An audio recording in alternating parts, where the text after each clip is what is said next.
सोबत आहेत सर, काय सांगाल की आज महाविकास आघाडी आणि मनसेचा जो आहे तो मोर्चा होतोय सदोष मतदार यादी या मुद्द्याला घेऊन, मात्र मनसे आणि महाविकास आघाडी असं म्हणावं लागते, एकूणच इंडिया आघाडी किंवा महाविकास आघाडी म्हणता येत नाही. आमचं म्हणणं असं की महाविकास आघाडी आणि सहयोगी पक्ष त्यांचा हा मोर्चा आहे, त्याच्यामुळे दोन भाऊ या ठिकाणी एकत्र आले, त्याला जास्त आज जरा थोडंसं तुमच्या दृष्टीने फार कौतुकास्पद झालेलं आहे.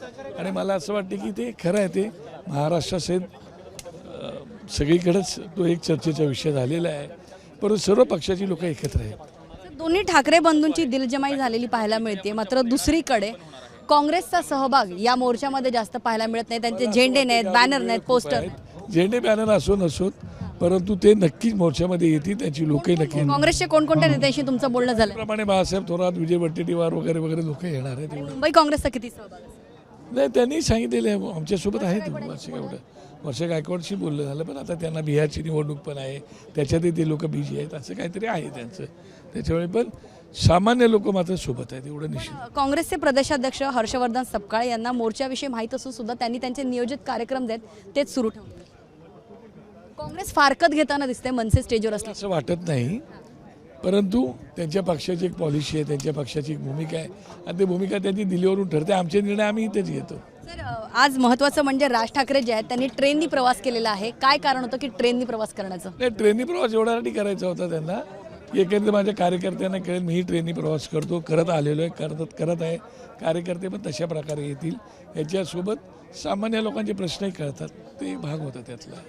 राज ठाकरे आज विंडो सीटला बसले होते, कार्यकर्त्यांसोबत तुमच्यासोबत बसले होते, नेमकी काय चर्चा झाली ट्रेननी प्रवास करताना? ट्रेनला बऱ्याच वर्षांनी त्यांनी प्रवास केल्यामुळे त्यांना 82-83ला ते जे स्कूल ऑफ आर्ट्सला जेव्हा होते त्यावेळेला त्यांचे दिवस त्यांना आठवले, आणि त्यावेळेच्या दिवसांनी त्यांनी गप्पा मारल्या.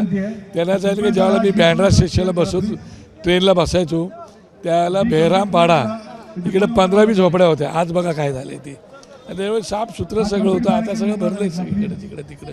बाळा नांदगावकर त्यांच्या भावनात्मक विचारांसाठी सुद्धा ओळखले जातात. दुसऱ्या बाजूला आपण बघतो की संजय राऊत जे आहेत ते नेहमी महाविकास आघाडी असो, मनसेच असो, एक कणखर महाराष्ट्राचा नेता म्हणून ओळखला जातो, कणखर महाराष्ट्राचा आवाज म्हणून ओळखला जातो. ते या मोर्चामध्ये त्यांच्या स्वास्थ्य, त्यांच्या आरोग्यामुळे सहभागी होऊ शकत नाहीयेत. तुमचं संजय राऊत त्यांच्याशी बोलणं झालंय का? त्यांनी काय सांगितलं? त्यांनी एक 45 दिवसाची सुट्टी घेतलेली आहे.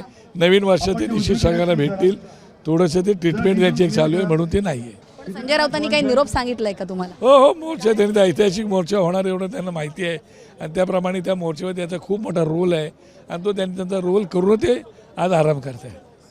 बोलल्याबद्दल तर आपल्यासोबत होते बाळा नांदगावकर, ज्यांनी सांगितलं की महाविकास आघाडीचे आणि त्याचबरोबर जे आहे ते अनेक मनसेचे नेते जे आहेत आणि खास करून राज ठाकरे जे आहेत ते इथे जे आहेत ते सहभागी होणार आहेत. आपण पुन्हा एकदा दाखवूया की सत्याचा मोर्चा हा जो मुद्दा आहे, हे जे शीर्षक आहे, सर्वात पहिल्यांदा आपण राज ठाकरे मनसे यांच्या मेळाव्यामध्ये पाहायला मिळालं होतं. आणि ही सत्तेची लढाई नाही, सत्याची लढाई आहे.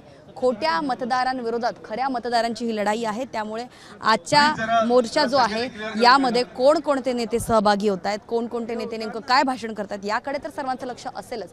मात्र राज ठाकरे, उद्धव ठाकरे हे दोन्ही भाऊ याच्या मोर्चामध्ये भाषण करतील. मात्र महाविकास आघाडीमध्ये असलेले काँग्रेस आणि राष्ट्रवादीचे नेते आणि त्यांचे कार्यकर्ते किती मोठ्या संख्येनं सहभागी असतील याकडे सुद्धा सर्वांचं लक्ष असेल. व्हिडिओ जर्नलिस्ट संतोष बोडारेसह ज्योत्स्ना गगने, जय महाराष्ट्र, मुंबई.